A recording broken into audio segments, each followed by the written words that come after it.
actually followed you guys last night, but I was like, I need to listen. I need to listen to your podcast. That's why I had questions, because I was going to ask how you, obviously, anyway, let me We'll just have a chat.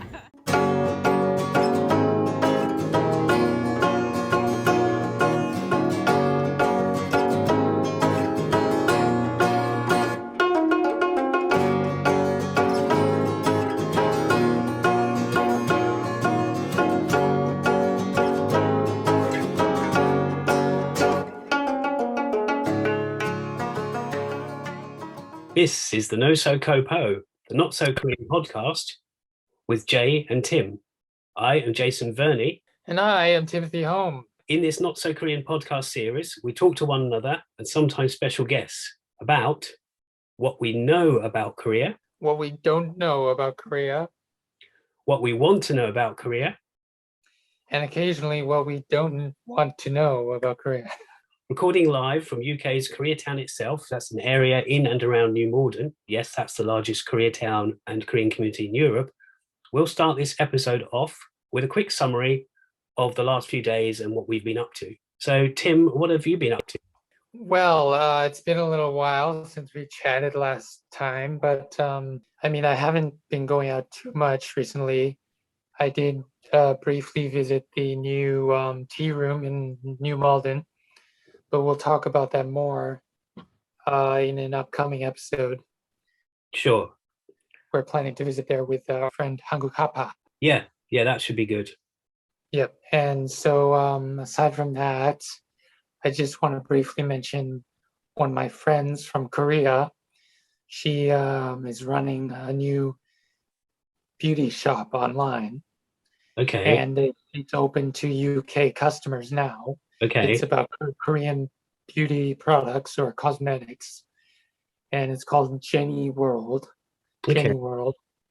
And so she has an Instagram account, and she has a website where she sells these products. Right. And so if anyone's interested in K-beauty stuff, you can get, you can help her out by going to that website and ordering. Okay. Yeah. So I probably should ask. So how did you?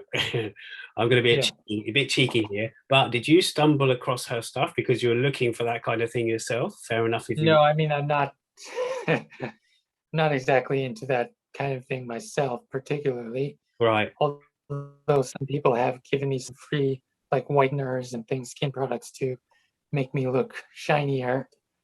But no, I happen to know her from, I don't know, like maybe 7 years ago. We met in Korea through a mutual friend. And actually, you know the guy. I try to remember his name now, though. He's a French guy who was involved with the film stuff that we used to do. Jerome? Do you remember him? Not Jerome, no. Oh, you mean Brice? Yeah, Bryce, yeah. Was it Bryce or Brice? Yeah, I know Brice, yeah. Yeah. So he introduced us to this nice lady named Jenny CHOI, or Trey, Jenny. Okay. And so anyway, we kept in touch over the years, and she works for Sungkyunkwan University, and I happened to do an exchange at Sungkyunkwan University for a year, and so we got in touch again because of that. Okay. Anyway, so I'll just give you the website address. Oh, we could just put it in the link, couldn't we? Probably. Yeah, we'll put it in the description, but it's nowinseoul.com/store/Jenny World, and that's one word, Jenny World. Okay. Or you can find her on Instagram at ohmybeauty.kr. ohmybeauty, one word, .kr. It's all part of one word. Okay. And so Jenny CHOI is her name. Yep. Right. Well, that's the shameless promotion out of the way. Yeah. So I hope you don't mind, but I thought some of our listeners might be interested in that sort of thing, especially if BRASIAN talks a lot about being BRASIAN. They talk a lot about beauty products as well, and we're going to have an interview with them coming up soon as well. That's right. That's interesting. So, seeing as you asked or didn't ask, I've been up to stuff, but actually I haven't been up to a great load. The last episode we had, which was our first similar one to this, as in it's a Zoom call video episode. So apologies to anyone, first of all, who's listening to this on audio and it might sound a bit quirky. We're in the early stages of this, and this is the way we're currently doing the show. So it's video and it's on, if we might as well call this another shameless promotion, but if you go to YouTube/Jason Verney or Jason K-Town Verney, you'll also find all these podcasts. But if you're listening to it on Spotify, so if you're listening to it on Spotify or many other ways, then that's great as well. No, so all it was, as you know from the last episode, or basically we were apart because I had some family issues. Someone in my family passed away.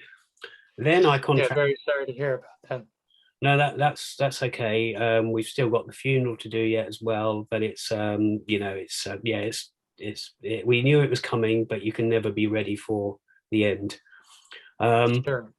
But at that time, I then had my birthday, so I stayed with my family during that time, and there was no party, there's nothing like that. We just in separate houses, and then the coronavirus was doing the rounds with my family, starting off with my 2-year-old nephew, going to my 11-year-old niece, I think, and then myself and my sister, and then another sister in another household, and my mum's family, who also have children at their place. And it was crazy. It was like, and we know why. The schools are reopened now, and also there's no masks enforced anymore. And we're talking secondary schools. So yeah. So we're 99% sure that's how this is going. The numbers are going up again. But so I was sitting at my sister's for basically 3 weeks, preparing for a funeral, but also doing, Korean related things when I could. I wasn't always in the mood for it. I just remembered, one thing I did catch in the last couple of weeks was this thing run in Sheffield by, you might have seen it advertised by I can't remember what the name of it now. Colette Balmain was involved with it. And it was, it was a Korean... Was that the conference about South Korean women's cinema? That's right, yeah. I don't know if you tuned in or not, but there was a couple of films that were screened, like Little Forest was shown by Lim Soon-ri, and Kanggu Goram, one of her films, which that will bring us to the London Korean Film Festival in a little while, and another film, Crush and Blush. But anyway, that I did kind of tune into a tiny bit of that, not much. I've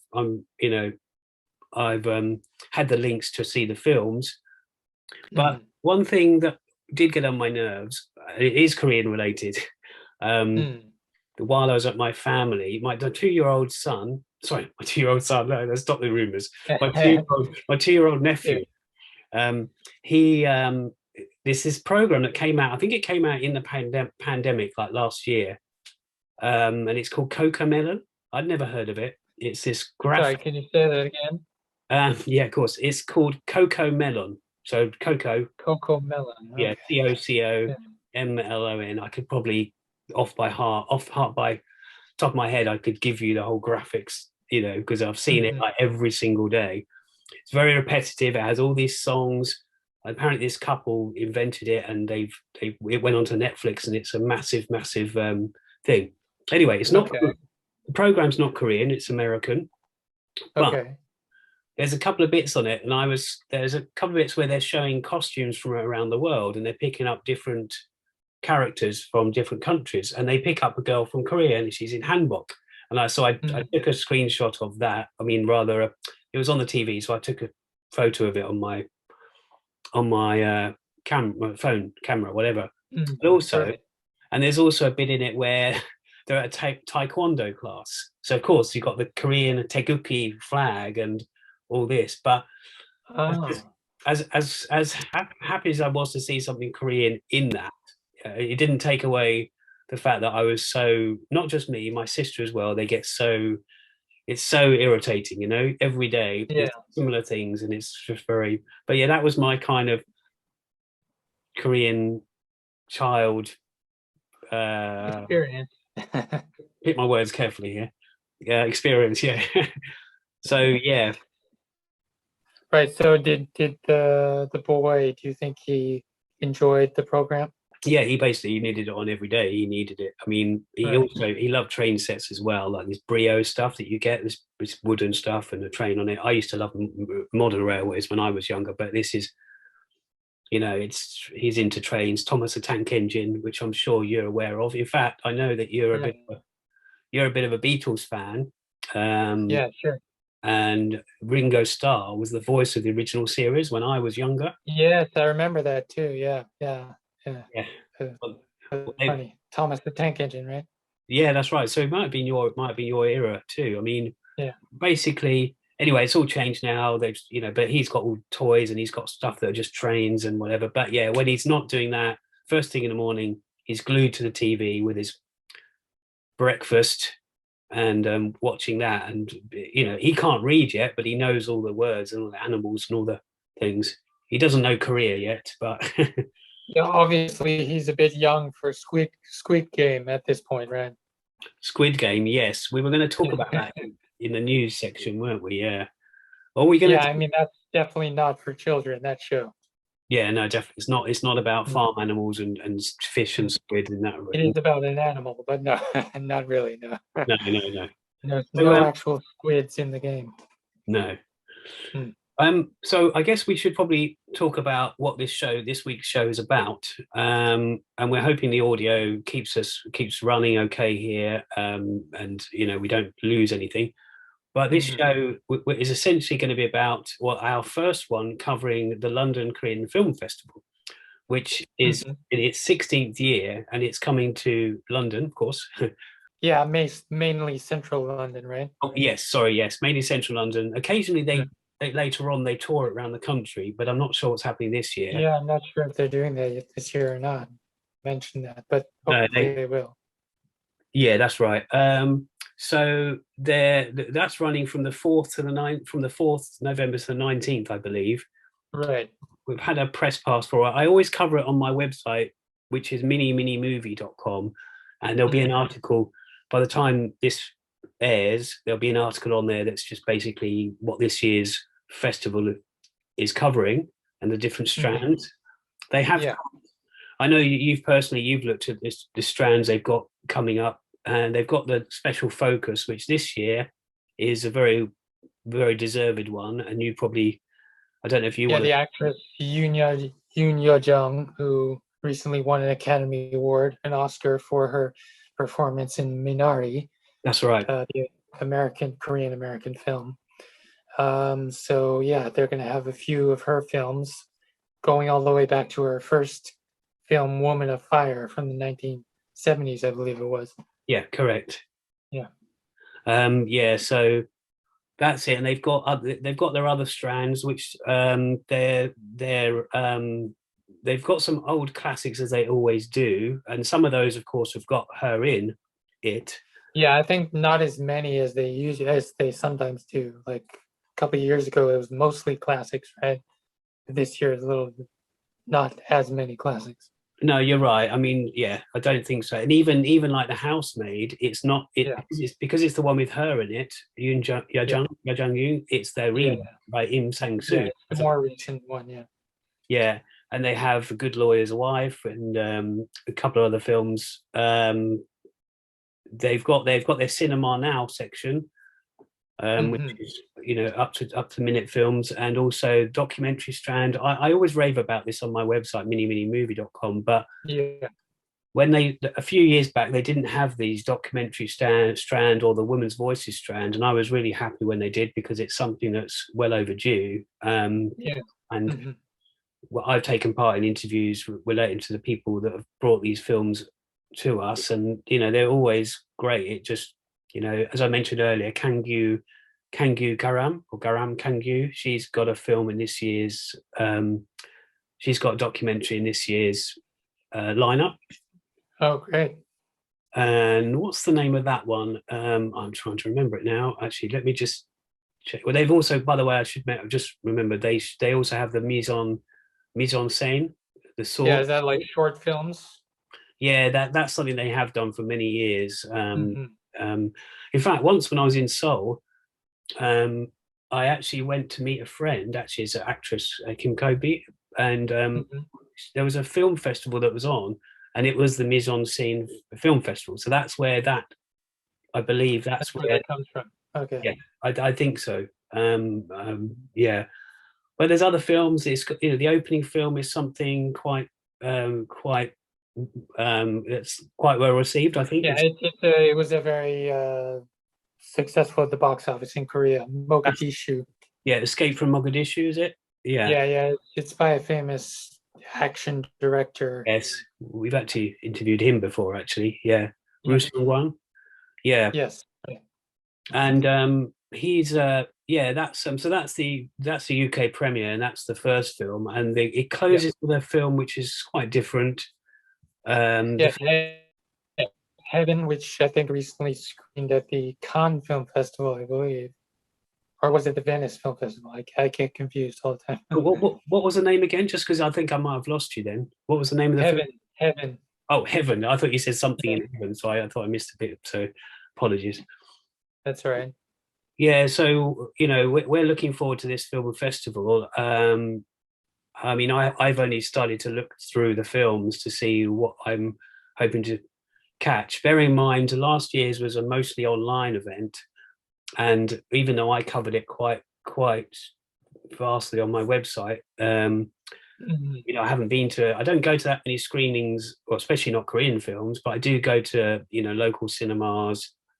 Now that I've had COVID, I'm immune for a little while, some people say.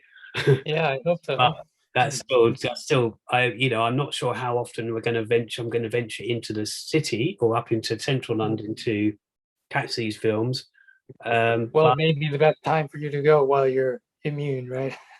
Maybe, yeah. Well, yeah. I mean, I say immune, but you know, I'm only sort of messing around. Obviously, not immune, but you do get like a pass because it means you are free to do stuff. But that doesn't change you. You still got to wear your mask and all that. Yeah. I mean, I don't know if you want to talk about anything else, but by the way, we are going to cover this in other episodes. We're just kind of opening it up. Yeah, for sure. And we plan to do some short reviews on the podcast of some of these films, either screeners that we watch or whether we go to the actual cinema to watch some of these films. Yeah, and often, and the good thing about this film festival, they always have a few films at the KCC actually at that venue, and they're always free. So even people that are on a tight budget and they can't afford the screenings, all of them, you know, in this day and age, you can't always afford to do these things, and they always have some KCC. Plus, they'll have something online, I'm sure, and maybe some Zoom talks and all that. And Mark Morris is involved. I think he's curated it or helped curate it. And Darcy Paquette, he's the translator for Parasite. Not translator. Very famous translator. Yeah. Subtitler. Yeah, and of course Anton Vittel is involved with the festival as well. So similar usual suspects to previous or recent years. But yeah, so we're looking forward to that. That's the big news of... Yeah, so we'll leave a link to the website maybe in the description as well, but it's at koreanfilm.co.uk. That's right. There is a Korean film, you probably know this, but there is another Korean film website which is very similar, but it's Darcy's one, and that's Korean Film. Is it koreanfilm.org, or is it Korean Film? Yeah, I think it's something like that. Yeah, that was the first ever. Yeah, that's how I started getting into Korean cinema, was through his website. That was the only website I could find in English doing reviews of Korean films on a regular basis. Yeah, that's it. I think we even mentioned this when in the early episodes of this podcast. We did mention how we got into Korean. I'm pretty sure it was mentioned, and he appears in films as well. You know, as an extra, or sorry, not an extra, cameo. I've met him before a couple of times in Seoul. We met him a couple of years ago when he was for the LKFF. Yeah, that's right. 2019, right? Yeah, that's right.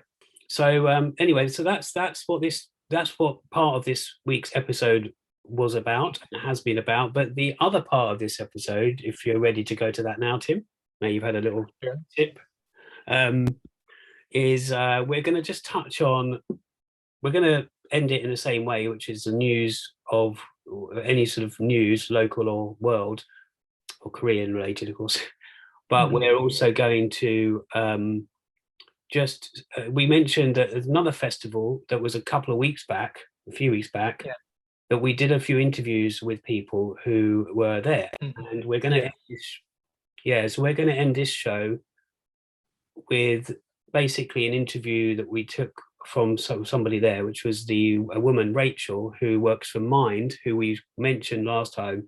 But Mind, it's not Mind, the charity, it's not Mind, it's Mind in Kingston, and they do specialize in devoting a lot of their time for Koreans, and not just, mental health in the Kingston community. Yes, basically that. So, we had a really good chat with her. There's actually a video we have a video and audio. So again, if you're listening to this on another platform other than YouTube, then feel free to go over to the YouTube site. Links are always going to be in the description. So let's.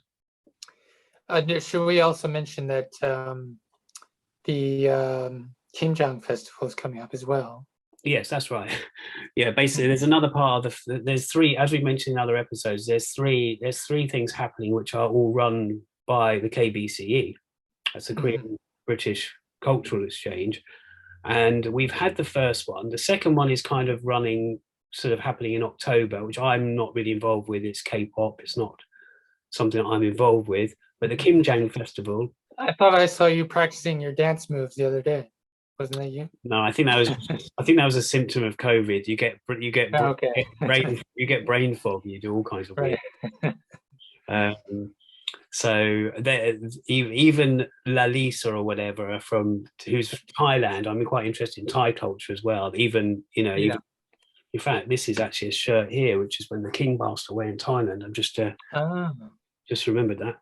Or was it when his birthday? I can't remember, but even that can't, sway me to get into the Blackpink stuff. But that's one, Justina and other people have been involved with, and Loco, that's the Korean K-pop sort of dance troupe or educators. They're involved in that October one. Yeah. So in November, we've got the KIMJANG festival, as Tim just mentioned, and that's so we will be sharing an interview that we did with the decorators who were also involved with the KIMJANG project. That very strange day that we had, what we mentioned before, where we went to a very private place, took part in this event. We got filmed making kimchi, eating, going through the grounds of this beautiful house, and we're going to cover that in an episode. We were going to do it this week, but as we realized that, for a start, that has been a couple of weeks ago at least, but we've also got KIMJANG coming up, and seeing as they are tying this in with KIMJANG, we thought we would. So we thought we want to cover the London Korean Film Festival, because that's happening at the beginning of November, but we're going to cover that a few times. So let's go to the interview with Rachel. And then maybe after the break, we can chat a little bit more about Squid Game if you want to stay tuned for that. Yeah, that sounds good. All right by me. So let's listen to what she has to say. It's this wonderful person, wonderful charity, Mind in Kingston.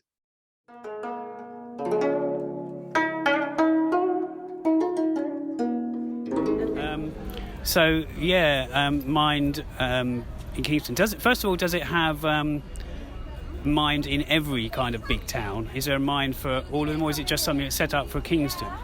Yeah, so there's National Mind, as I mentioned, which is obviously the main hub, and they do a lot of campaigning work. There's a lot of information and resources on there, but there's also about 140 local minds. So it is a little bit of a postcode lottery, but we are the main local one for obviously New Malden and Kingston. I think our two other nearest ones are in Richmond and Croydon. But so what we say to people, if you're living, working, studying in Kingston, if we're your local Mind, then we're here to support you. Okay. Did you already? I mean, before you were with Mind, I don't know how long that's been, but maybe you could elaborate on that. But did you already have any sort of enthusiasm for Korean culture before, or is it something that came about because of all this? Yeah. So, I mean, I've always loved travelling, and I've always wanted to travel to Korea. I haven't managed to get there yet, but I suppose actually from working for Mind in Kingston, I've been there for about 2 years, and just locally realising what a large population there is in New Malden and surrounding areas. And then I just started to look into, well, what mental health or wellbeing support is there for Korean speakers. And I actually found, I was quite shocked because there's really not much there at all. We obviously offer lots of different services to anyone who might be struggling or needs some support, but we weren't offering anything specifically for Korean speakers, you know. So that was kind of where I started to get quite passionate about it and want to be doing more in terms of mental health and well-being with the Korean community in our local community. Yeah, I mean, especially when you consider that, you know, this is a Korea town or whatever, but there's so many in other countries there's Korea towns, but it's the largest one in Europe, so you'd think that there would be, there should be something like this already. So it was probably a bit of a surprise when there wasn't. I think you might have covered this, but yeah, I mean, I know historically we have done a few bits and pieces as Mind in Kingston, but I think now, especially with the pandemic, you know, all of our services are even more in demand.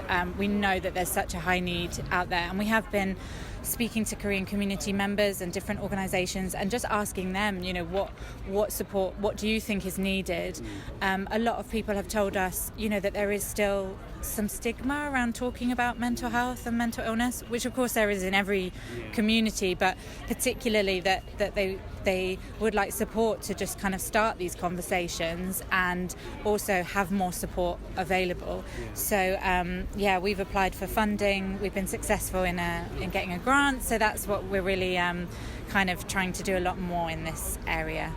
Well, I wonder then if the mental illness, whether some of it gets connected to racism as well. I mean, because, you know, they have obviously not just Koreans, foreign people have to cope with it, but since COVID as well, you've had that. So do you get cases where they're struggling because of that or other issues? Yeah, absolutely. I mean, racial trauma, or, you know, racism, of course, any kind of discrimination or mistreatment like that, of course, is going to affect your mental health, and I think we need to acknowledge that more and be talking about that more. And as you said, obviously with COVID, there's been a rise in hate crimes and things like that, which is just horrendous, and so we definitely, that is part of it, that obviously that having experienced discrimination like that would affect your mental health. But also it's just the general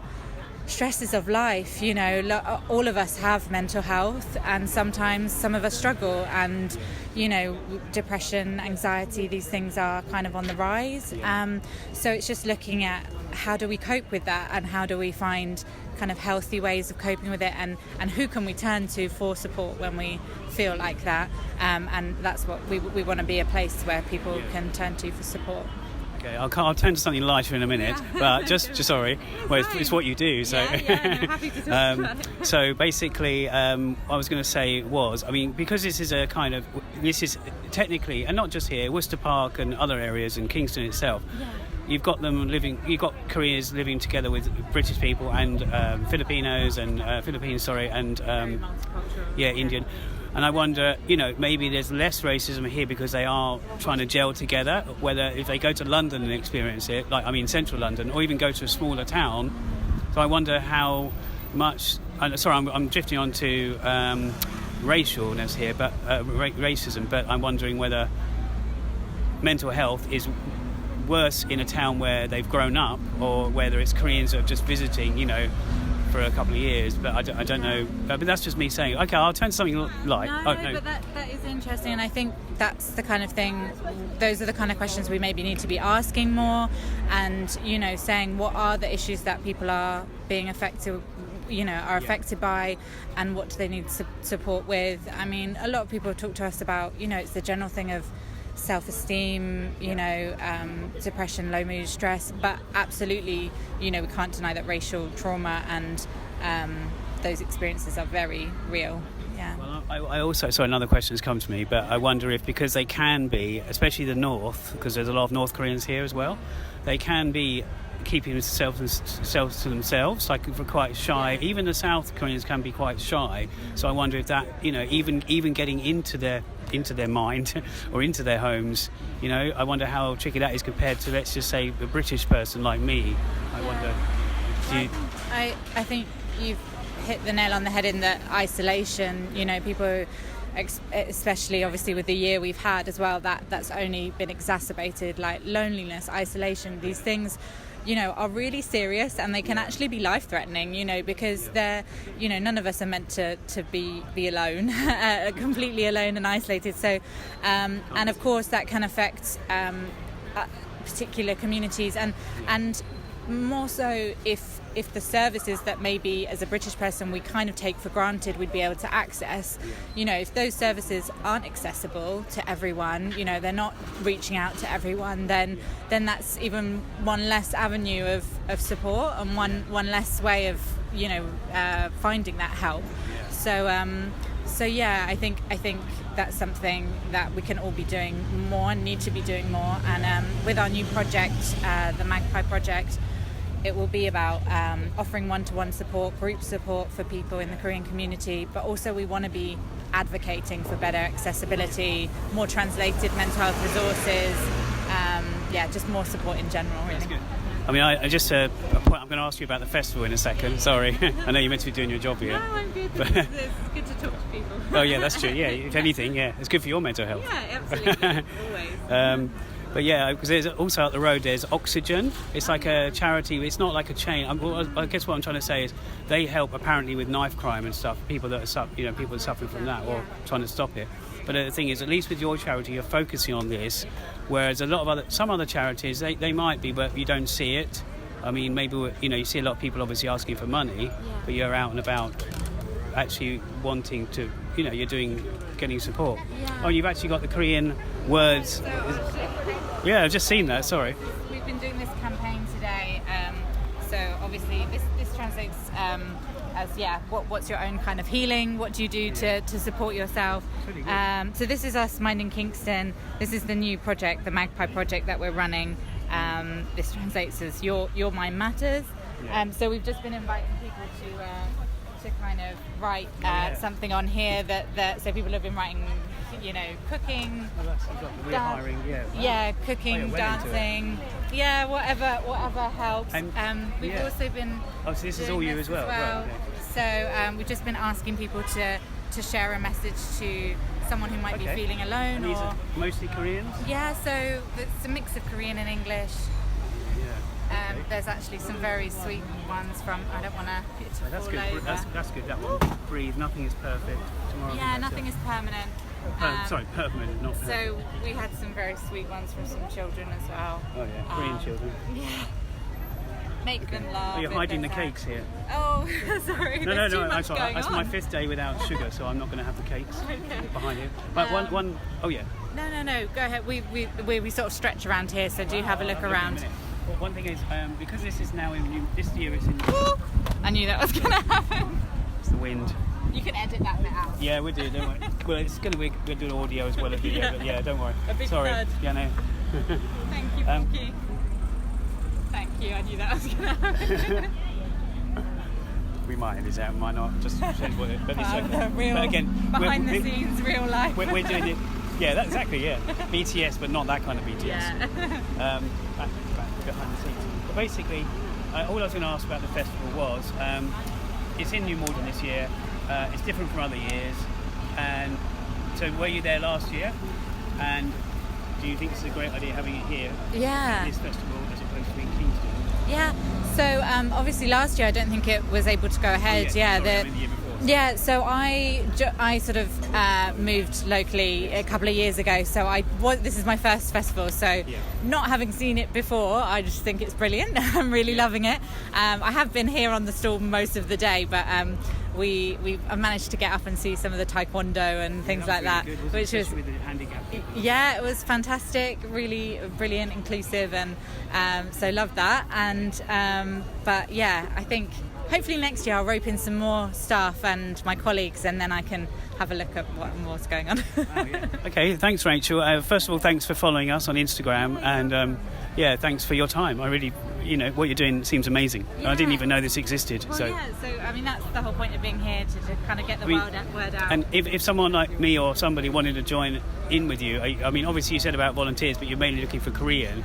Do you want non-Koreans as well? So our the services we run a whole host of different services. So we have counselling, art therapy, physical activities. We do weekly wellbeing walks. We have a football team. There's a lot going on. So have a look on our website, Mind in Kingston. Yeah. We're on social media. Getting involved. I mean, even if it's voluntary, maybe one day a week or something. Absolutely, yeah. We're always looking for kind of help and new ideas of things we can explore and do. We have a podcast as well. Oh, right, okay. So I'll send you that. Just Kingston. Mind in Kingston. Okay, yeah. So we're so I think a lot of people don't know we're independent from National Mind. So all of our fundraising and our services are focused on local people and goes to developing the services that people need locally. Right, thanks. I'll do it properly this time. Yeah, thanks, Rachel. Really good talking to you. No, thank you so much. It was a real pleasure. Thank you for stopping. That's right. Thanks. Bye.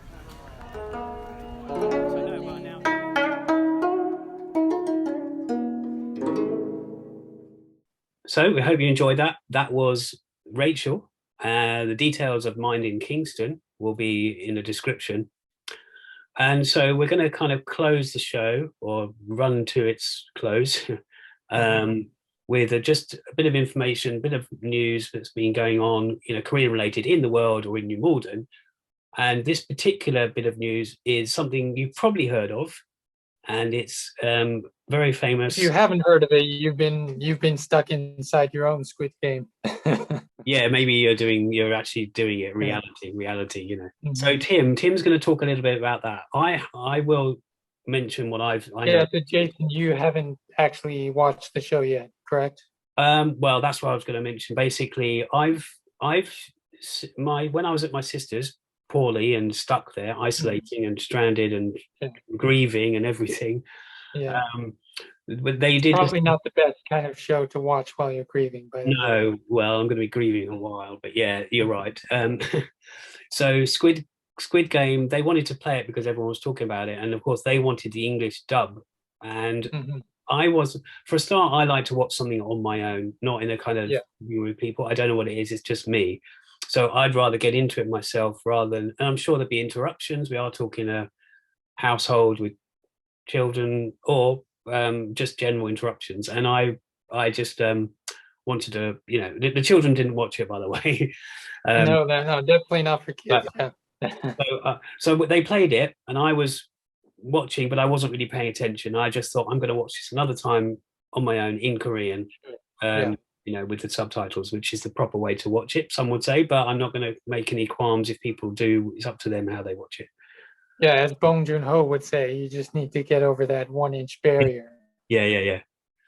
So what do you think about it then, Tim? Obviously, try to... what have you actually heard about it so far? Having not seen it, but you must know something about it, right? Yeah, I do. I mean, I know it's based around a game, and it's based around, it's obviously about wealth and inequality.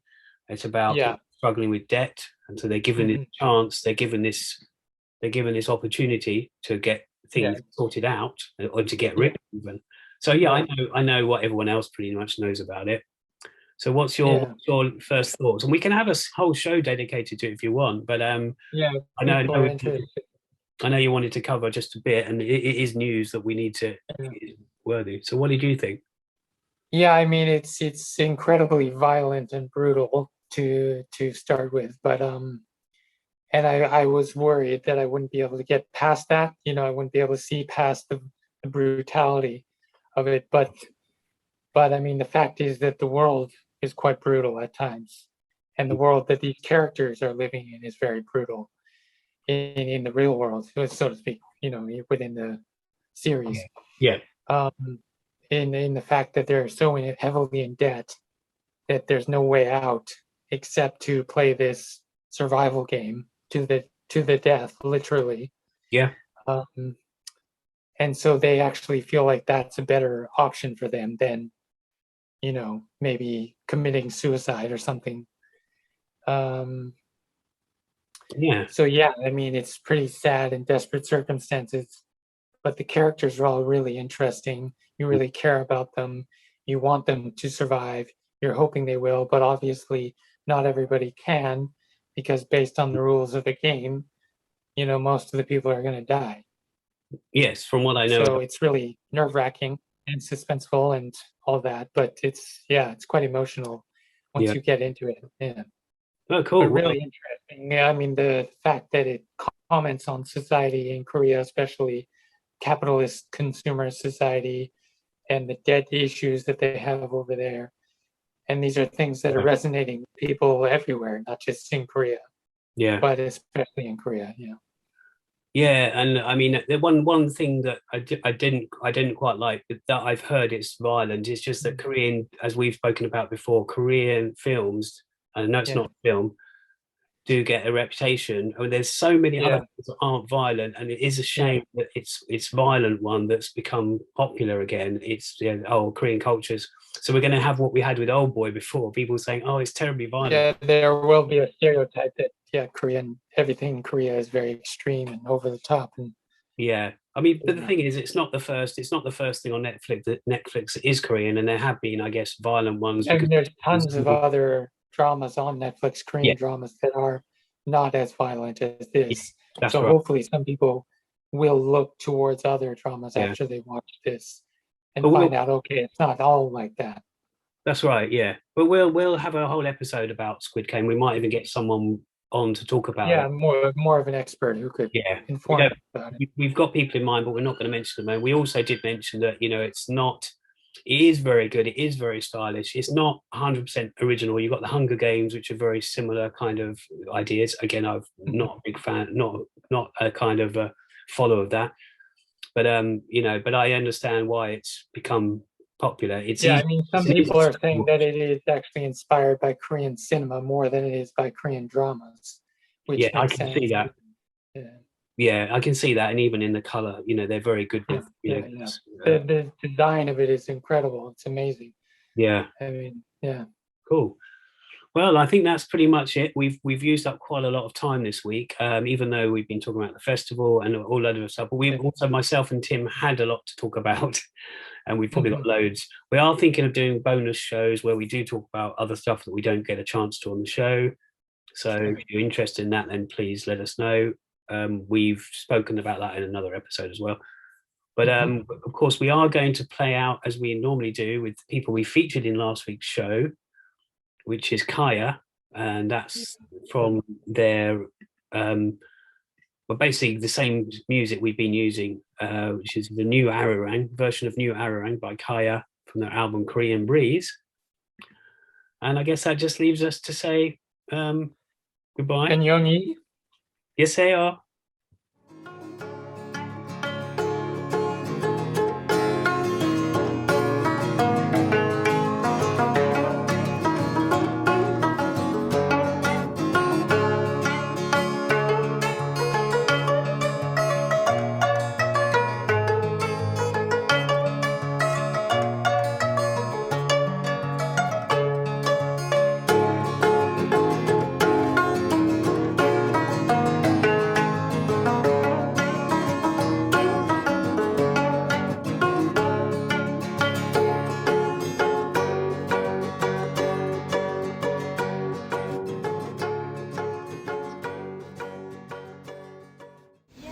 This is a charity shop in town. No, that's true.